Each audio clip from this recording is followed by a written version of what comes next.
KPFZ 88.1 FM.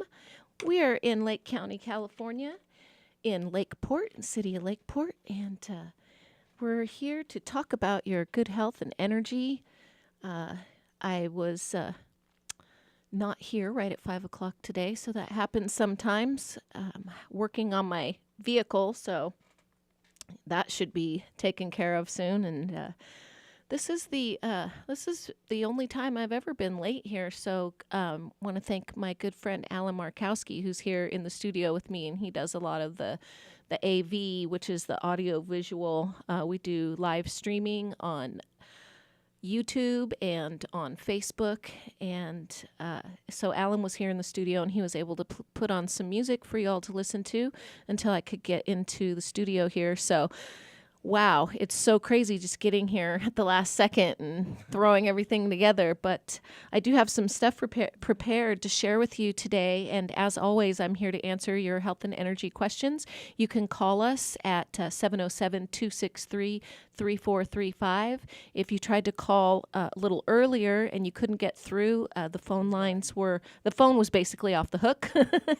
But that's taken care of now. So please do call in if you have any questions or comments, or if you have any cool events coming up, or any farming tips, or maybe you have a cool business that is related to your health and energy. And so you can call in and say hi, share your comments, or ask your questions. That's what we're here for. So I'm really excited because we've been doing this healing clinic on one Sunday a month at Bikram Yoga in Lower Lake, and I've been seeing patients there. So it's a free clinic, so you can come in and ask your health questions in person, or you can also get massage and Reiki treatments, and there's someone there that does homeopathy.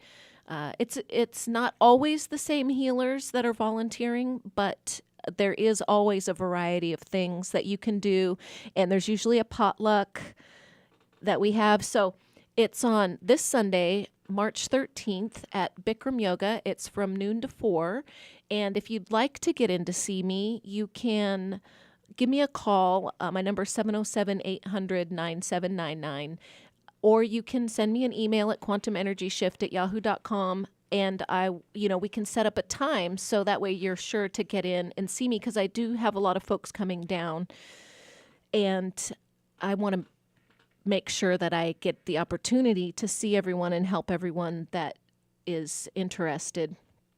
So that's at Bikram Yoga, free Valley Fire Healing Clinic. This has been going on since just after the Valley Fires, and I've been participating, since the second one, I believe. And so it's been several months now, and we really enjoy doing it. So we're going to keep doing that. And I invite you to come down, get your free healing, meet some good people, eat some good food. And I would just love to see you. I'd be happy to help you with any of your health or energy situations that you have going on. So please do come down and visit us there at the healing clinic. There's also some other events coming up. There's a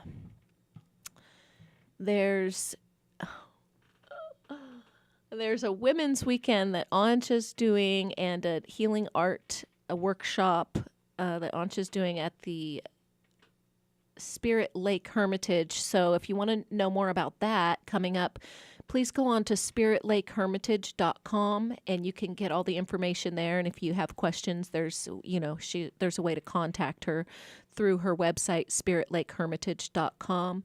Also, our good friend Marion is starting her yoga series, and so if you are interested in that, that's also going on. So just a few things locally that are happening right now. Last week, we started to talk about, the kind of chemicals that are in your food. And I want to, we didn't really get to cover the whole article that I had began to read to you.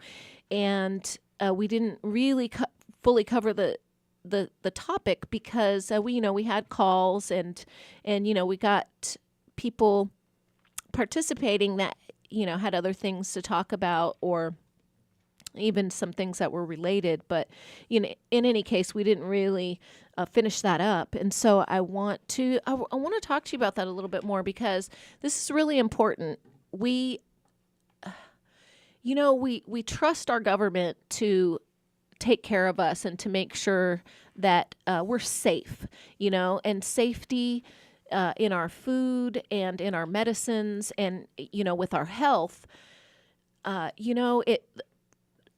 my opinion, the government really hasn't had a great track record with that. And so there are actually many, many good things that come from a government level as far as health and things like that go.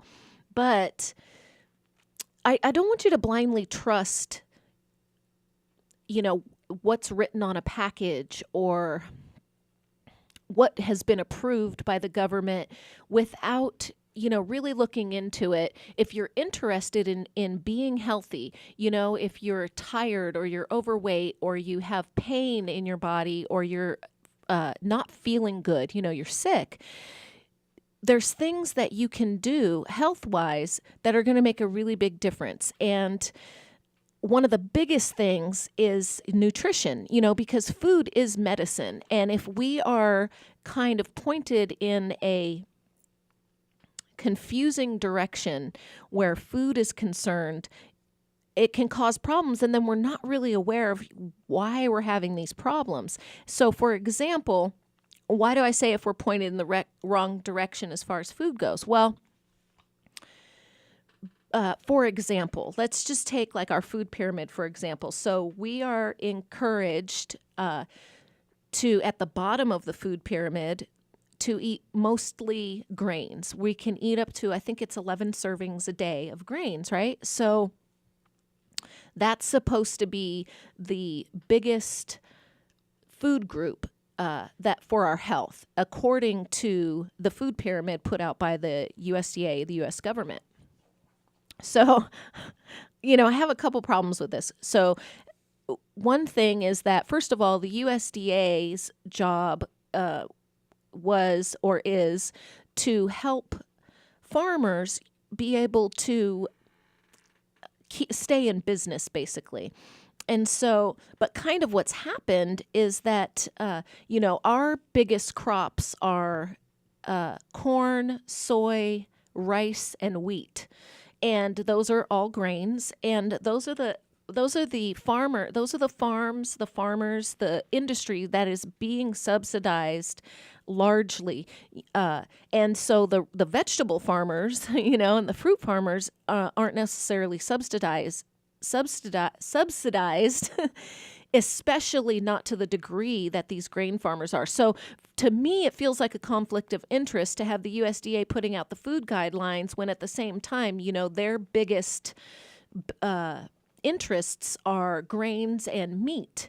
And so grains and meat are two of the biggest problems in our diet, especially commercially grown meat and beef, or red meat. What they call red meat is one of the largest causes of heart disease, and heart disease is the number one cause of death in our country.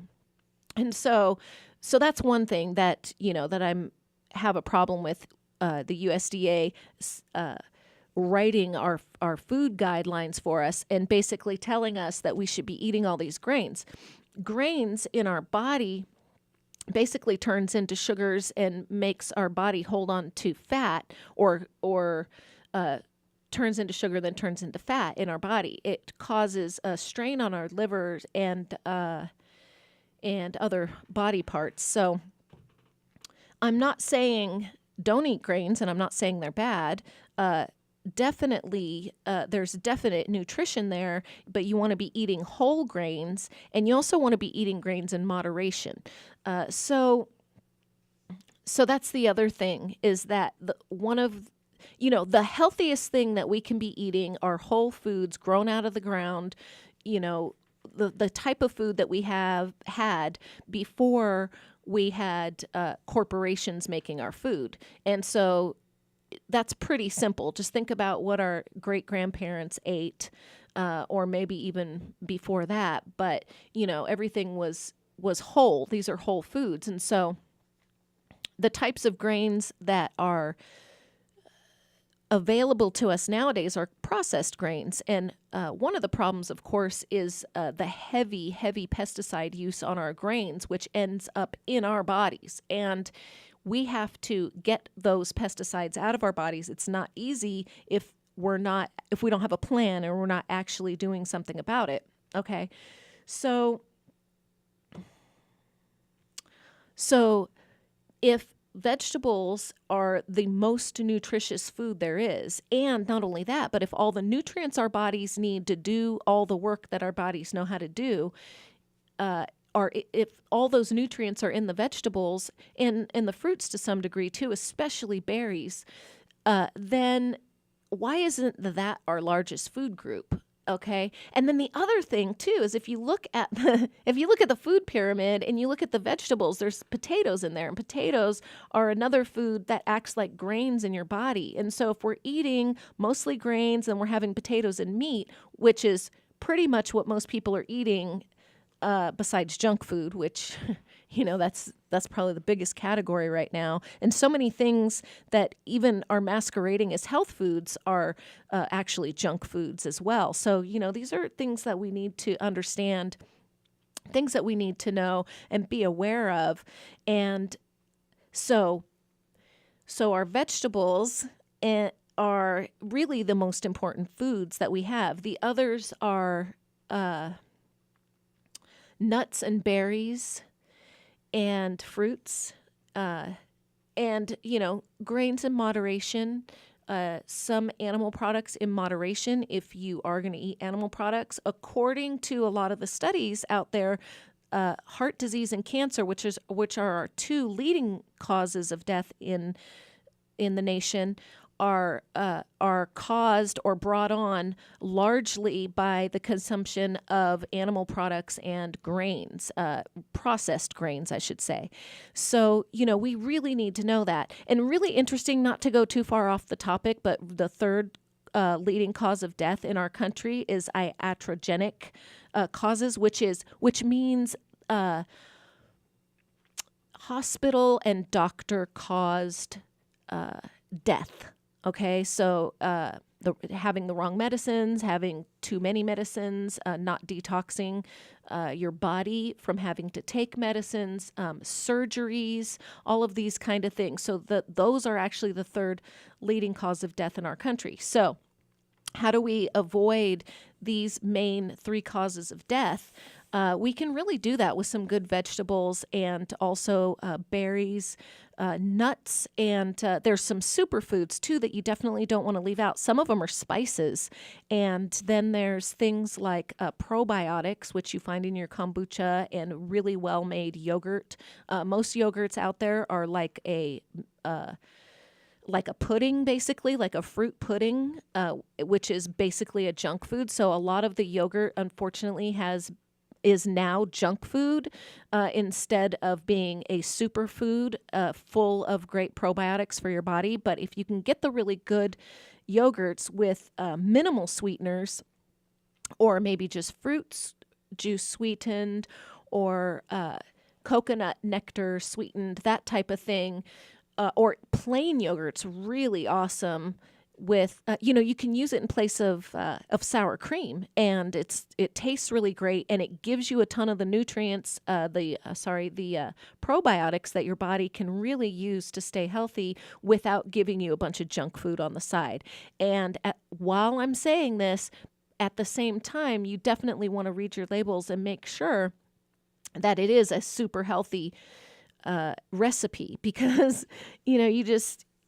we really don't know what we're getting out there unless we read our labels. And if you read the label and it says super healthy, farm brand, blah, blah, blah, don't trust any of that. All of that is marketing. Really, the only thing that you need to read are the ingredients. I mean, read all of the ingredients, and you can read the nutrition facts. I mean, it's helpful, but the reality is in the ingredients. And so you definitely want to make sure that you know what you're putting in your body. Okay.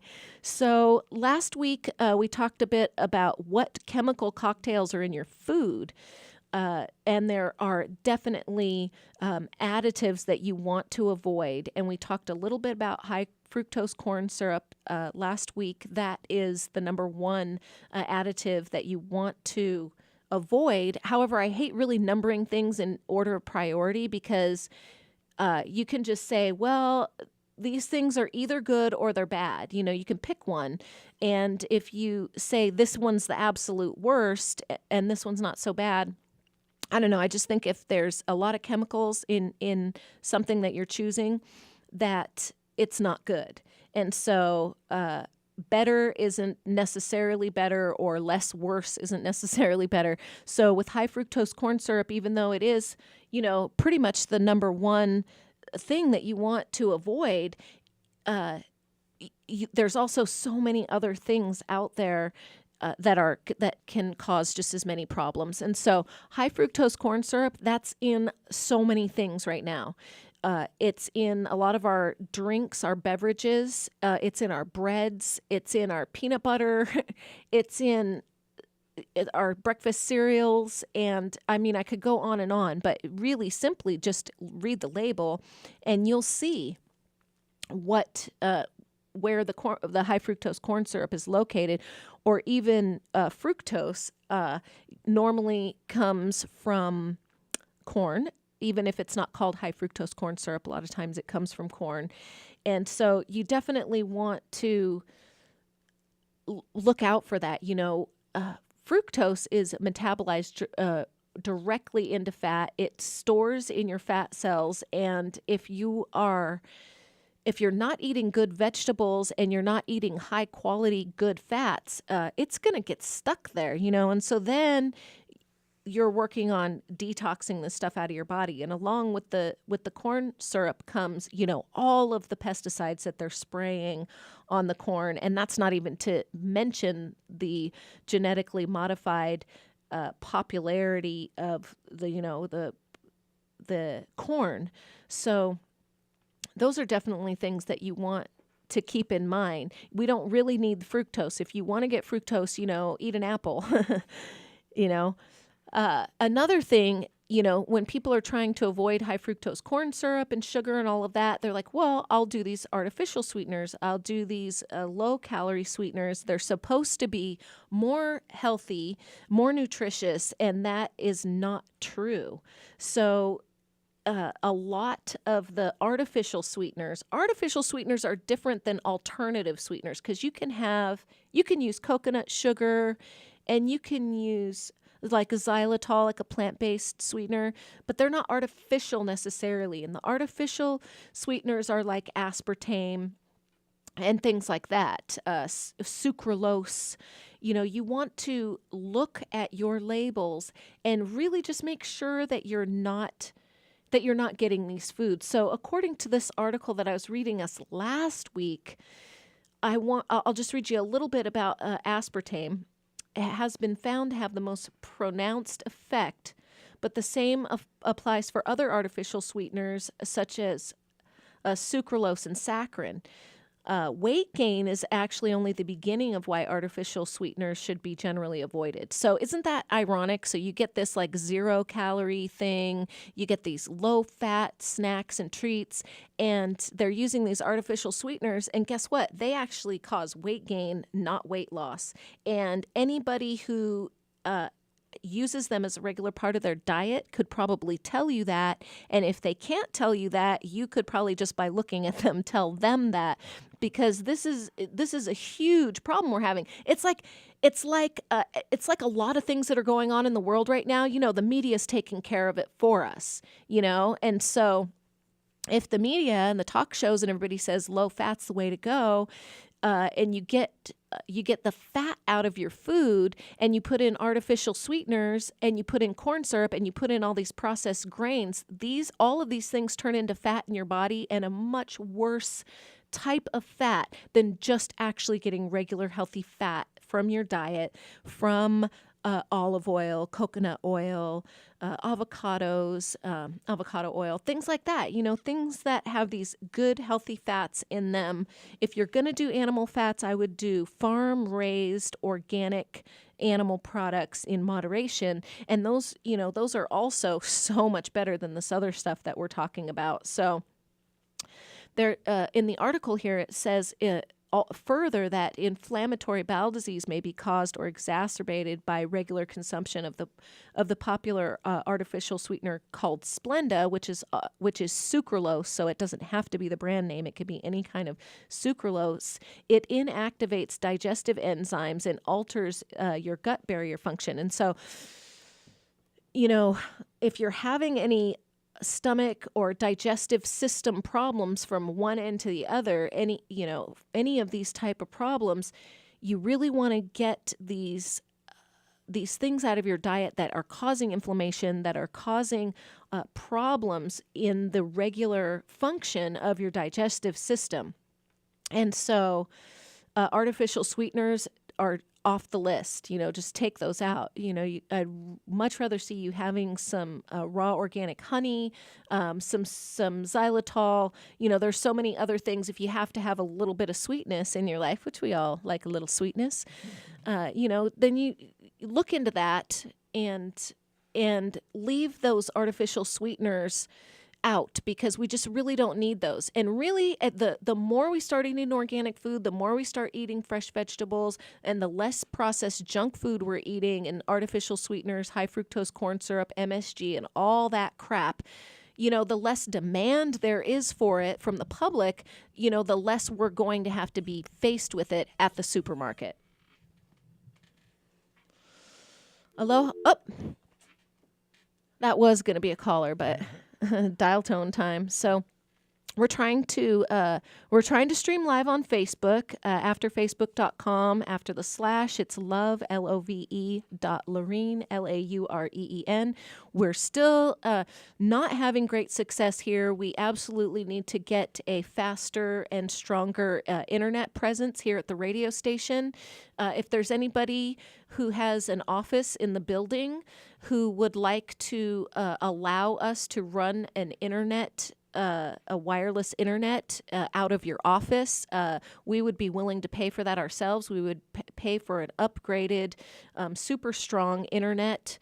If you're in this building where KPFZ is located, we will pay for this, and you will be the beneficiary of that, because you can be using it round the clock 24/7, and we only need it 1 hour a week right now. So if we could do that, give me a call. My number is 707-800-9799, and we'd like to make that happen right away. We have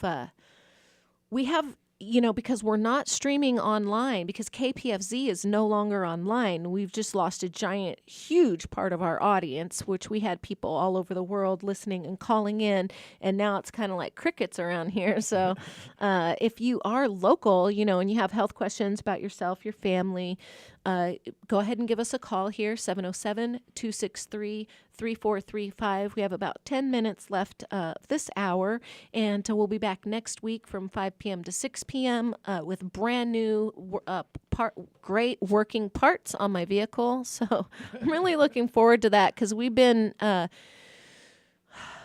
kind of skating on thin ice for the last month or so, huh, Alan? With my car, it's a little kooky. Last week was the accident that had happened on the freeway. Not with me. No. That's why we had to take the detour. Oh, well, yeah, I heard a friend of mine got into an accident, but I don't want to bring that up because it's hearsay right now as far as it goes.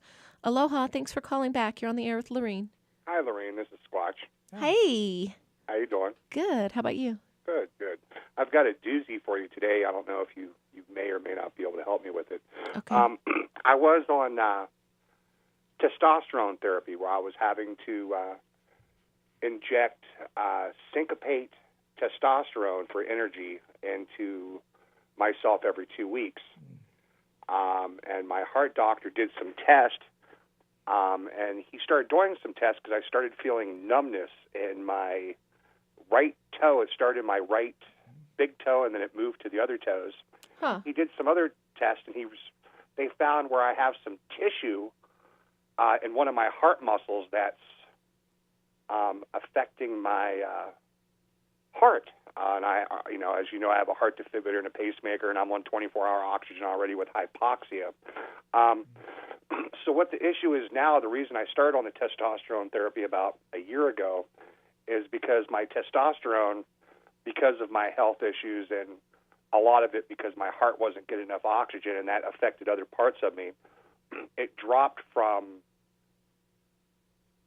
450, which it was supposed to be for a man my size, to 100.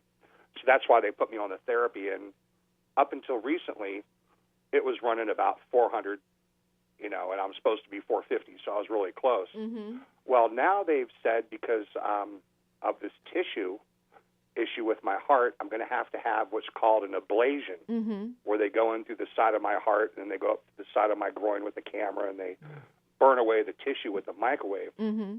Well, I'm not going to be able to do the testosterone until this happens, which will be like the middle of May. Mm-hmm. They said my energy levels are going to drop so much that the doctor is willing to order me a wheelchair. That's how much my energy levels are going to drop here. When they remove the testosterone?